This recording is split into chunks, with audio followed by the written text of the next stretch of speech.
Some members of Congress want to know why the federal government is forcing Christian employers to violate their conscience. This is the Citizenlink report. I'm Stuart Shepard along with Ashley Horne, our federal policy analyst. Hi, Ashley. Hi, Stuart. First, help us understand what this is about. We've been reading all kinds of headlines that describe it as it's a women's rights issue. It's an issue about contraception, but it's really about a lot more than just those two topics. You're right. Well, what the government did is say, we have this health care law, and now what we're going to do is make sure we can put in some regulations to kind of clean it up a little bit. But what happened was a problem. They said, you know what, if you're a private employer and you offer health insurance to your employees, you must pay for contraception for those employees, whether or not you have a religious or a moral objection, because as we know, some contraceptive drugs like Plan B and Ella can or may cause an abortion. And this effectively would have the insurance plan pay for those drugs. And if the insurance plan pays for it and I'm paying into that, I'm buying those drugs. And that violates my rights as a pro-lifer, as a person of faith, as a Christian. That's true. It does. Representative Darrell Issa heads up a committee. He's chairman of the House Oversight and Government Reform Committee, and he wanted some answers on this, so he called a hearing. Can you set this up for us? He did. He put together a hearing to talk about whether or not the government had basically overstepped its bounds, and really is the government trampling on your religious freedom here?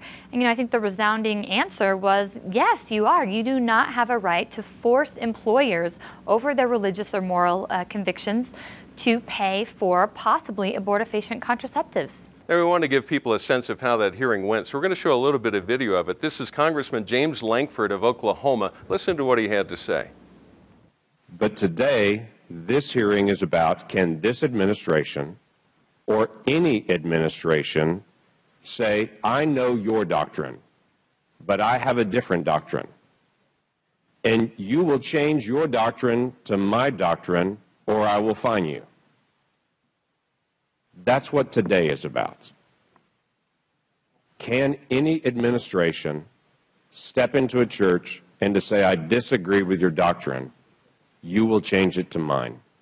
Now, that's a pretty strong statement, and he's setting up the idea that this is not just your run-of-the-mill issue. This is a constitutional issue. The government's trampling on rights. That's right. The congressman is basically saying this is not about birth control. It's not about access to birth control. That's what the opposition wants you to think, because then they can kind of marginalize this issue.